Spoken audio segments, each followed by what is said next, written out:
Salut, je vais la faire courte, on organise une soirée d'enregistrement de débat le samedi 3 décembre à Paris. Ce format de débat, il nous plaît beaucoup, il nous permet de continuer de donner la parole et d'échanger ensemble sur ces sujets. On a juste envie de le faire avec encore plus de monde. Et c'est pour ça qu'on t'invite à prendre un billet sur www.lesgentilhommes.fr. Il y a un nombre de places limité et honnêtement, il faut que tu sois là. Le samedi 3 décembre, tu viens débattre avec nous autour de tous ces sujets qu'on aborde depuis 200 épisodes. Et quand je dis débattre avec nous, c'est vraiment ça. Il y aura des micros pour tout le monde, ça va être génial. Alors, sors ta CB, prends ta place maintenant. En plus, si tu prends une place, là, on t'offre un accès au Club des Gentilhommes dans lequel il y a des salons pour prolonger le débat que tu vas écouter maintenant. On se retrouve sur www.lesgentilhommes.fr, tu prends une place et on se voit le 3 décembre. Bonjour, nous sommes les Gentilhommes. Salut Connie, salut Dan. Yo. Salut. Ça va les gars? Ça va très bien et bienvenue dans ces nouveaux épisodes. On va débattre aujourd'hui, une semaine sur un week. Aujourd'hui, on débat. Ouais, un tous les 15 jours, un épisode sur deux, on est débat. dans l'heure des pros en fait, c'est ça que t'es en train de dire. Exactement, on est dans l'heure des pros, on a changé, il y a les caméras, on est en mode CNews. Voilà, okay. Et je fais mon Pascal Pro. Voilà. Donc, où est Pascal Pro PRO, moi c'est Il pas. n'y a pas pro. de mec d'extrême droite, c'est bizarre. Je suis très chaud. Qui c'est Il y en a un qui se cache. Ah, c'est Mitch. En tout cas, une chose est sûre, il n'y a pas que des mecs autour de cette table et ça, c'est la grande différence avec CNews. On a deux personnes, deux femmes qui sont avec nous, qui sont des invités de nos épisodes qui soit ont été diffusés, soit vont être diffusés.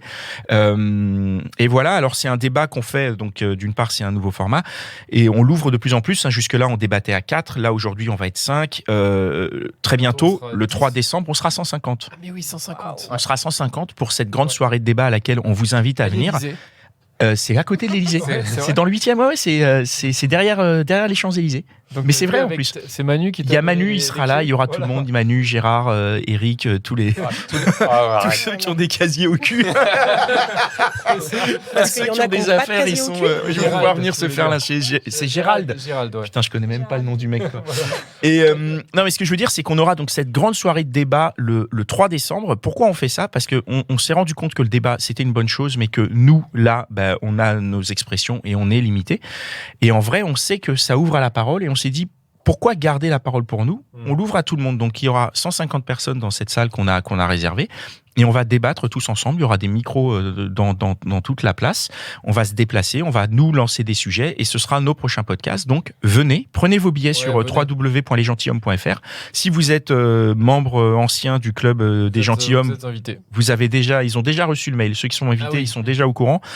Pour l'instant, la salle est à moitié pleine. Donc, on sait déjà qu'il y aura 150 divisé par 2, ça fait combien ? 75. Donc, on a déjà 75 personnes qui seront là. Maintenant, n'hésitez pas à venir. Prenez un billet. C'est un truc qui va arriver une fois. Ça va être génial. On a déjà fait des épisodes en public. On sait que c'est génial. Et là, vraiment, vous aurez l'occasion de vous exprimer, l'occasion de lancer des sujets, l'occasion de débattre. Et peut-être l'occasion de pécho. Et l'occasion... Non, mais sûrement. C'est pas peut-être. C'est certain, ça. C'est certain, je veux dire. Toi, Connie, tu vas pécho, c'est sûr. On met pas 150 personnes au même endroit pour qu'ils ne se chopent pas. Hein. C'est ça. Et voilà. Et aujourd'hui, on va débattre un petit peu. Bon, l'intro était un peu longue, mais bon, c'est notre podcast, on fait ce qu'on veut. Aujourd'hui, on va débattre. On va parler. J'ai pas la question formulée. Je t'ai arnaqué, Connie. Je l'ai. Je ne l'ai pas. On va débattre de cette notion de valeur qu'on donne à la relation sexuelle. C'est-à-dire qu'aujourd'hui, cette impression, et c'est que sur des impressions. Ouais. C'est-à-dire que aujourd'hui, on est dans une société où si tu donnes l'impression de baiser beaucoup, eh ben, t'as de la valeur. Ouais. C'est valorisé en fait. Le fait de dire, moi, je suis un gros baiser. Quoi. Ouais, c'est ça, c'est valorisé. Et pareil, à l'inverse, quand tu donnes l'impression d'être en disette sexuelle, c'est un peu comme ce truc d'argent quelque part. Ou si t'as de l'oseille, on se dit putain, si tu donnes l'impression d'avoir de l'oseille, on se dit putain, il a de l'oseille lui. Alors que si tu donnes l'impression d'être au RSA, on se dit le gueux, vas-y, va sur ton rond-point avec ton gilet jaune, faire chier les gens quoi. Ouais. Oh la vache. Ok. On a mis le débat bien là. On a mis le débat bien là. On a dit Pascal Pro, les gars. Pascal Pro, ouais. Donc, mais alors par contre, j'ai une question parce je crois que on est tous d'accord en fait. Non, je sais pas. Je sais pas. Alors, en fait, moi je crois on est tous d'accord sur le fait qu'il y a cette idée reçue. Ouais, idée reçue, ouais. Ouais. Mais pourquoi ça a une idée reçue en fait ? Non, mais je pense qu'aussi déjà, il y a quand même une grande différence si t'es un gros baiser mec ou si t'es une grosse baiseuse femme. Alors, c'est quoi la différence ? La différence, c'est que effectivement, pour vous les hommes, c'est quand même extrêmement plus valorisé que nous. Alors, on va continuer. On se met une pause. Ça veut dire quoi valoriser ? Pourquoi c'est plus valorisé ? Tu es en train de dire que, en gros, si moi je suis un mec et je dis je baisse beaucoup, ça veut dire que les gens ils vont se dire waouh, il baisse beaucoup. C'est pourquoi c'est valorisé. Et je comprends pas ce que ça fait en fait. Mais c'est parce qu'on a été élevé dans cette société-là que vous êtes des don Juan, que ça vous donne une valeur au niveau de la société. C'est-à-dire que vous plaisez, vous êtes des mâles alpha si vous baisez beaucoup. Mais ça, c'était jusqu'à 2017. Aujourd'hui, quand on baise beaucoup, on n'est pas plutôt des violeurs ou des gens qui forcent ou des trucs comme ça. Je pense que ça commence à changer, oui, mais qu'on est encore dans cette... Mais là, ce que tu dis en gros, donc là, il y a une différence. On est d'accord sur les mecs et les meufs, mais par contre, pour ceux qui baissent pas, il n'y a pas de différence. C'est un peu des losers, que ce soit des mecs ou des meufs. Oui, c'est ça. On est un peu tous d'accord là-dessus, j'ai l'impression. Ouais. Et pourquoi on est un loser si on baisse pas, quoi? Et ça veut dire quoi déjà, baiser pas pas baiser. Attends, parce que là, du coup, on est reparti, mais on s'était arrêté sur le fait que c'était pas la même valeur pour les hommes ou les femmes. Ça veut dire une femme qui baisse beaucoup, c'est quoi ça? Comment c'est valorisé? C'est quoi le truc? C'est valorisé comme justement une femme ayant peu de valeur. C'est une pute, quoi. Ouais. Merci. Voilà, t'osais pas le dire, mais... Oui, non, mais c'est... Oui, mais une pute, c'est quoi? C'est une femme qui ne se respecte pas, qui... Petite vertu. C'est une Non, mais on femme pense pas qui comme ça se aujourd'hui donne- encore. Mais bien sûr que si. Si. Moi, je pense aussi. Ouais. Mais qui pense ça? Les mecs ou les femmes? Vous avez Enfin, je veux dire, moi, une meuf qui baisse beaucoup, je vais pas me dire c'est une pute. Je vais me dire, c'est une meuf qui a compris la vie, quoi. Ouais, Non, mais oui, mais en même temps, je parle de moi. Donc, moi, je veux savoir qui autour de cette table ici. Ça veut dire qu'il y en a qui peuvent se dire. Ici, personne, je pense, mais. Mais en Non, mais fait, d'accord, mais ici, justement, de personne, manière ouais. générale. Après, dans la société, oui. Et oui, mais alors dans Ouais, cette mais on société, est-ce que c'est les hommes ou les femmes qui pensent ça? Est-ce que c'est nous, en tant qu'hommes, on se dit elle baisse beaucoup, c'est une pute? Ou est-ce que c'est d'autres femmes qui se disent elle baisse beaucoup, c'est une pute? Tu vois ce que je veux dire? Et qui met cette pression et comment? Je sais pas. Mais les Je pense deux, que c'est une pression systémique un peu. c'est une pression Parce systémique. que en fait, c'est nos imaginaires.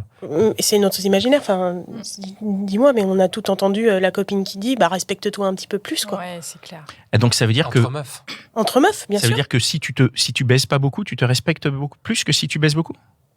Si tu baises beaucoup. En fait, c'est ça, c'est tout le problème. C'est que si tu baises beaucoup, tu te respectes pas. Et si tu baisses beaucoup, pas. tu te respectes pas non plus. Alors, en gros, ça, c'est plus pas- ou moins. T'es pas Alors- respecté, t'es pas En valorisé. fait, il faut être en couple, quoi, c'est ça. Si C'est tu, une injonction du si couple. tu baisses pas en tant que meuf, je pense pas que c'est parce que tu ne te respectes pas. C'est parce que les gens vont penser qu'il y a un problème, que tu Que plais t'es pas pas, désirable. que t'es pas désirable. Et je pense sincèrement que c'est pareil pour vous les hommes, que si vous baisez pas, c'est que il y a un vice caché, quoi. Ouais, c'est ce que tu pourrais se dire une femme. C'est lui, s'il donne pas l'impression de baiser, c'est qu'il y a un truc qui va pas. Pourquoi tu me montes du doigt là? Non. Pardon, excuse-moi, je t'ai montré. Non, mais Tu l'as pris pour toi, mais c'était Bah pas ouais, je l'ai vers toi pris que pour je. moi. Ouais. Ça tourne. Est-ce que ça tourne autour de cette idée de reproduction ou de trucs, un truc comme ça? Est-ce qu'il y a un truc du côté de l'instinct, je sais pas, qui fait que un mec qui baisse beaucoup, c'est un reproducteur, et puis un reproducteur, sans réfléchir, on se dit ouais, moi j'ai besoin d'un reproducteur, un truc comme ça. Il y a sûrement un truc de ça, ouais. Mais encore une fois, c'est la société, quoi. Mais je pense qu'il y a quelque chose de ça. Enfin, tu vois, tout au fond, on est quand même issus d'animaux, quoi. Enfin, je sais pas comment te dire, la meuf qui est pas du tout scientifique, tu sais. On est issus d'animaux. On est des mais animaux. Si, du coup, il y a un truc, je pense, qui vient de ça, ouais. Mais après. Il y a un truc d'inconscient, en Ouais. fait, parce qu'on nous fait croire aussi que si vous baisez beaucoup, vous êtes désirable, vous c'est êtes... les films qu'on a matés. Voilà, c'est ça. On oublie surtout qu'il y a des gens qui sont asexuels. Enfin, on n'a pas du tout tous le même besoin. Et c'est pas bien ou mal. Enfin, tu vois, il y a des gens qui n'ont pas du tout envie de baiser, qui sont pas très sexuels. Des gens qui sont hyper sexuels. Et puis au milieu, enfin, je pense, j'en sais rien, j'ai pas les chiffres, mais une majorité de gens qui aiment bien le sexe. Ouais, mais est-ce que c'est. Ouais, ça, c'est un truc que je me demande. Ça, est-ce que vraiment c'est une majorité de gens? Parce que c'est aussi une impression qu'on a. C'est que de base, le sexe, tu aimes faire du sexe. C'est un truc, Mais alors que sorte pas de du tout. prêt à Il y a penser. des gens quoi. autour de moi, enfin, j'en discute, oui. Il y en a qui aiment. n'aiment pas ça. Et ce qui est très dur, c'est pour quelqu'un qui aime le sexe de pas baiser. Effectivement, on se dit, il y a peut-être un problème. Mais Parce que le contexte social dans lequel on est met le sexe en avant. Dans tout. Enfin, je veux dire, les Ouais. produits de consommation, on nous dit consommer à travers le sexe. Voilà, si tu prends cette bagnole, tu auras cette belle meuf. Enfin, tu vois, on est vachement là-dessus. Donc, comment ça affecte Enfin, tu vois, tu dis, il y en a qui ont beaucoup besoin de baiser, d'autres qui ont moins besoin de baiser. J'aimerais bien Pourquoi il y a juste une qu'on différence de définisse, ça veut valeur dire entre quoi, ces gens-là? Beaucoup. Pour vous, ça veut dire quoi? Et parce que moi, c'est vraiment une vraie question. Et pas baiser, ça veut dire quoi? Je pense que tu auras autant de réponses que de personnes à qui tu poses la Ouais. question. Oui, en mais fait. du coup, comme on est là, on va se pour concentrer nous. sur nous. Pour Alors toi, moi- c'est quoi beaucoup, par exemple, toi? Pour moi, beaucoup en ce moment, c'est une fois. Une fois par an. Ouais, une fois par an, en ce moment. Non, mais c'est vrai. Non, mais tu vois, et peut-être que ça peut choquer certaines ou certains. Mais bon, c'est pas grave. Mais beaucoup, c'est quoi pour toi, Pascal? C'est toutes les heures. Beaucoup. Quel bâtard. On rigole d'un truc qui est pas drôle. Enfin, c'est vraiment dur, quoi. J'avoue, ouais. C'est dur. Mais non, mais si, c'est drôle parce que c'est faux. Ouais. C'est moins, ouais, c'est ça. A priori, un peu moins, je pense, quand même. Oui. Non, mais c'est quoi beaucoup et c'est quoi pas du tout? En fait, je trouve que c'est effectivement par rapport aux besoins, mais je sais que moi, pour revenir sur ma propre expérience, le fait que là, je baise en plus de qualité, c'est-à-dire que j'ai une relation sexuelle de qualité 2 ou 3 fois par mois. Et 2 ou 3 fois par mois, CDI, c'est-à-dire que ça va pas s'arrêter. Il y a des gens qui peuvent se dire, ça veut dire qu'elle voit quelqu'un que 2 ou 3 fois par mois, c'est pas tant que ça. Et d'autres qui ne baissent pas depuis 1 an, 2 ans, 3 ans, vont dire, ah ouais, c'est vachement bien d'avoir une assurance, d'avoir en plus du sexe de qualité. J'insiste là-dessus parce qu'il y a baiser en plus, ça peut être juste nul en fait. Hein. Bien sûr. Et moi, je parle d'avoir vraiment de la qualité sexuelle pendant 2 ou 3 sessions par mois. Je trouve ça beaucoup. Enfin, je trouve que je suis chanceuse pour le coup. Voilà, mais c'est très relatif. Bah ouais, c'est hyper relatif. C'est fou, mais c'est ça qui est 2-3 fois par mois, moi je trouve ça frais, mais toi tu vas dire que c'est rien. Non, mais c'est génial. Non, c'est énorme. Tu vas dire genre putain, mais tu passes jamais et tout, c'est pas possible. Non. Mais ce qui est fou, c'est qu'on est dans une société qui a mis ça comme qui a valorisé ça, c'est-à-dire que on a mis ça aussi comme si c'était normal et qu'en fait si t'avais pas ça, t'étais le dernier. Exactement. Alors qu'en fait, regarde, c'est tout à fait normal de baiser 2 ou 3 fois par mois, ou même en vrai, même moins, même 1 fois par an. Même en fait, c'est chacun d'écouter son rythme en fait. C'est chacun d'écouter son rythme, mais je pense aussi qu'il y a une sorte de note de désirabilité qui va avec. C'est quoi ça, la note de désirabilité? Si tu baises, c'est que t'es désirable. Donc si t'es désirable, c'est donc c'est un cercle vertueux, tu veux dire? Non, justement, pas forcément, parce que c'est pas parce que tu baises pas que t'es pas désirable, finalement. Ouais. Si t'es désirable, ça sort en fait de la chambre à coucher. Ça va avec, je sais pas, avec le salaire, la conversation, l'intelligence, et ce que t'es capable de faire pour arriver à tes fins. C'est, je pense, aussi lié à ça. Cette impression de dire que si tu baises beaucoup, eh ben, c'est que tu es valorisé. Parce que si tu baises beaucoup, c'est comme quand tu as un gros salaire, quoi. Non, mais c'est ça, parce que dans quelque part, c'est ça, t'es valorisé si t'as de la thune. On vit dans ça. Et en fait, est-ce que c'est pas le même arbre, quoi? Mais tu penses que les mecs qui ont un gros salaire, les mecs et les meufs qui ont un gros salaire, ils baisent beaucoup? Mais non, parce que pour avoir un gros salaire, tu dois travailler beaucoup, donc tu peux pas baiser beaucoup. Donc, à mon avis, les mecs au RSA.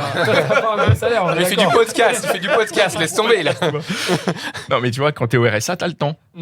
Ouais, mais par contre, t'as moins le swag, t'as moins t'as moins la désir. En fait, je pense que ça vient aussi de si tu baises beaucoup, ça montre que tu es désirable. Et on est dans la société où il faut être désirable. Bah ouais. Ouais. Et puis il y a l'expression aussi, je reviens sur la qualité, je suis désolée d'insister là-dessus, mais pour moi c'est hyper important. Si tu baisses pas énormément, alors encore une fois, qu'est-ce que ça veut dire baiser beaucoup, pas beaucoup, mais si tu baisses pas énormément, mais que c'est de qualité, ça change tout. Il y a l'expression qui dit elle ou il est mal baisé. Tu vois, quand tu vois quelqu'un un peu nerveux, qui a pas l'air bien dans ses ça veut pas dire qu'il baisse pas. Et ça veut pas dire qu'il mais peut-être qu'il baise mal. Mal baisé, voilà, effectivement. Donc il y a aussi cette notion-là. Ouais. Et comment arriver à cette qualité? De quoi? De bien baiser? Mon partenaire. C'est l'amour. Il faut déménager à Marseille, apparemment. Non, c'est l'amour qui fait. C'est pas forcément une réussite. Et ben alors, est-ce que c'est l'amour? Non, mais ça, c'est une vraie question. Est-ce que c'est l'amour qui fait qu'on baise bien? Eh bien, non. Non. La réponse est non. Ah non, tu peux bien baiser sans amour. Oui. Ouais. Toi, oui, c'est toi, oui. Tu penses? Je pense que quand on est amoureux de quelqu'un, ça aide. Tu penses vraiment? Je suis pas d'accord. Non, je sais pas. Bah, c'est un facteur qui aide quand même. Je suis pas d'accord parce que des fois, moi j'ai des copines qui me disent putain, le plus difficile en fait, ça n'a pas été de quitter mon mec, ça a été de quitter le meilleur plan cul de ma vie. Ouais, mais c'est pas une question d'amour. Oui, mais c'était plus dur. C'était plus dur de quitter le meilleur coup de leur vie. Ah oui, plutôt que de quitter. C'est-à-dire c'est plus facile de dire à quelqu'un je t'aime mais je te quitte que putain c'est ouf, ça veut dire que la bite ça a plus d'importance que le reste. Non, je dis pas. Non, je dis justement que c'est pas parce que tu es amoureux que le sexe est bon. Ah oui. D'accord. Et ça peut être excellent avec un plan cul pour le coup. Ah oui. Ah ben il vaut mieux parce que c'est un plan cul. Je veux dire, si le cul n'est pas excellent avec un plan cul, c'est dommage. Donc la solution, ce serait d'avoir donc un mec ou une meuf que t'aimes beaucoup et puis des plans cul à droite à gauche. Non, la solution c'est de trouver pour avoir un bon coup. La solution c'est de trouver quelqu'un épanoui quoi. Pour être. L'idéal c'est d'avoir les deux. Alors déjà, est-ce que pour être épanoui, il y a un élément de la solution, ce serait déjà de ne pas se comparer. Ouais, et de ne pas rentrer dans cette espèce de dictature. Et pas se dire, il faut beaucoup, machin. Voilà. Juste, moi, qu'est-ce que j'ai envie. Et du coup, ne pas se juger. Une fois de temps en temps, ou machin. Et ne pas se juger. Ouais, pas se juger, s'écouter. Je sais pas qui, c'est toi qui as dit qu'il fallait s'écouter ? Sans doute. Je pense qu'il y a de ça aussi, et effectivement, pas se comparer, pas se dire, ah putain, il faut que je baisse plus que lui, ou je baisse trop, parce que des fois, il y en a peut-être aussi dans le contraire, ils se disent, putain, je baisse trop, quoi. Oui, c'est possible, ouais. Ah ouais. Et puis, ça peut rentrer aussi quand on rentre en relation, on se dit, mais est-ce que je vais le faire assez, pas assez, comment, pas bien. Bien sûr. Ouais. Ça, c'est là qu'il y a une vraie pression. Est-ce que je vais assurer pour pas qu'elle aille voir ailleurs, parce que j'ai pas donné assez ? Par exemple. Non, mais c'est une vraie question qu'on se pose en tant que mec. Oui. Et cette question se pose à cause de justement se dire. Mais je vous rassure, on se la pose aussi en tant que femme. C'est vrai ? Vous vous dites, est-ce que j'assure assez ? Est-ce que j'ai suffisamment coché toutes les cases de est-ce que j'ai fait ci, est-ce que j'ai fait ça, est-ce que j'ai fait ça ? Si j'ai pas fait ci, est-ce qu'il va pas avoir envie d'aller voir ailleurs ? Ah ouais. On va voir ce qu'il a envie. C'est quand même génial. Si tu communiques et au moins t'oses dire les choses à l'autre et demander, là la relation elle peut devenir géniale et forcément au niveau sexe. Ça ne peut que s'améliorer. Et du coup, la communication, est-ce qu'elle n'est pas plus facile pour revenir avec, peut-être parler de ton sujet qui sera avec qui tu es en couple, tu veux dire ou... Non, ben justement, est-ce que c'est facile ou pas de communiquer avec quelqu'un avec qui tu es en couple ? C'est un sujet qu'on a beaucoup abordé. Est-ce que, tu vois, des fois, tu es dans un couple et la communication, elle peut être rendue difficile. Et parfois, ça peut être plus facile de communiquer avec quelqu'un avec qui tu n'es pas en couple. Oui. Enfin, moi, de mon expérience, oui, mais après, c'est peut-être pas une... Et du coup, quand tu as une relation qui n'est pas de couple, où tu n'as pas les enjeux de la relation de couple, tu arrives à communiquer peut-être plus facilement et du coup, à avoir un sexe de meilleure qualité. Et peut-être Déjà, t'as pas les enfants qui sont dans le coin. On dirait presque que tu comprends. Là. Non, mais on est d'accord. Ah bah putain, voir les gamins, ça change ta vie. Hein. C'est compliqué, quoi. Ah bah ouais. Tu veux pas qu'ils rentrent, machin et tout. Enfin, non, c'est l'enfer. On avait reçu aussi une invitée comme ça quand on avait fait un SAV. Elle disait, bon, bah voilà, avec mon nouveau mec, alors faut pas qu'il y ait d'enfants, faut qu'il soit couché, machin. Ah bah on a 30 minutes, une fois par... Ah oui, je me rappelle de cet épisode-là. Ouais. 30 minutes, ça suffit largement. Évidemment. Quand t'as que 30 minutes, ça suffit largement. Ça y est, on a une invitée qui part à 30 minutes. Non, mais... Je caricature un peu, mais évidemment. Ok, bon, c'était... voilà, on a d'autres choses à dire. Vous avez peut-être envie d'exprimer autre chose Non, ok. Non, arrêtez de vous comparer. Et puis, si vous baisez beaucoup, tant mieux. Si vous baisez pas, tant mieux. Et faites bien ce que vous voulez, en fait. Il faut juste pas subir, en fait. À partir du moment où tu as l'impression que tu subis le fait en général, c'est plutôt de pas assez faire de sexe, c'est là où il y a un sujet. Mais après, oui, ça restera toujours dans la société, je pense. Enfin, ça va mettre du temps à changer. Oui, quelqu'un qui baisse pas. Et aussi l'autre sujet derrière de t'as 30 ans, t'as 40 ans, t'as 50 ans et t'es toujours vierge ou puceau. C'est un vrai sujet aussi. Il y a sûrement à chaque fois des explications pour chaque personne. J'ai une histoire aussi là-dessus. Voilà. Ah oui ? Ah ouais. Et là, on parlera pas de moi, donc on pourra en parler en off si vous voulez, parce que je ne vais pas raconter les histoires on a un super épisode sur la virginité. Carole, qui était venue nous voir. Qu'on embrasse et allez l'écouter cet épisode, il est chambé. Ouais, elle était vierge jusqu'à quoi 40 Passé 40 ans. Ah pardon, Carole, oui. Ok. Moi je croyais que vous parliez de l'autre épisode sur la fille. C'est une femme qui est venue témoigner. Oui, ça c'est intéressant. Et donc allez l'écouter. Ouais. Bon, puis, voilà, allez baiser ou pas. Ouais, baiser ou pas, faites comme vous voulez. De toute façon, on est assez grand aujourd'hui pour avoir conscience des dictats et pouvoir s'y opposer. Merci beaucoup d'avoir participé. Merci à vous qui nous écoutez. C'est des épisodes un peu space. On en a bien conscience, mais on fait toujours ce qu'on veut. Donc, donc voilà, merci en tout cas d'être à notre écoute. On vous donne rendez-vous la semaine prochaine pour un nouvel épisode. Et surtout le 3 décembre pour la soirée d'enregistrement de débats. On va enregistrer plein de débats. On va discuter tous ensemble. Ça va être vraiment sympa. Soyez là, prenez votre place sur www.lesgentilhommes.fr. Voilà, c'est tout pour aujourd'hui. Merci Cynthia, merci Mitch, merci Pierre qui nous regarde appuyé sur la porte et chez qui nous sommes. Moi perso, j'ai le cul en compote, donc. Ce sera la conclusion. Qui nous sort le plus magnifique mot de la fin qu'on pouvait imaginer. Merci beaucoup de nous recevoir et on se retrouve la semaine prochaine dans un nouvel épisode. Et merci à vous de vous être prêtés au jeu du débat après l'enregistrement de vos épisodes. Avec plaisir. Oui, avec joie. Ciao.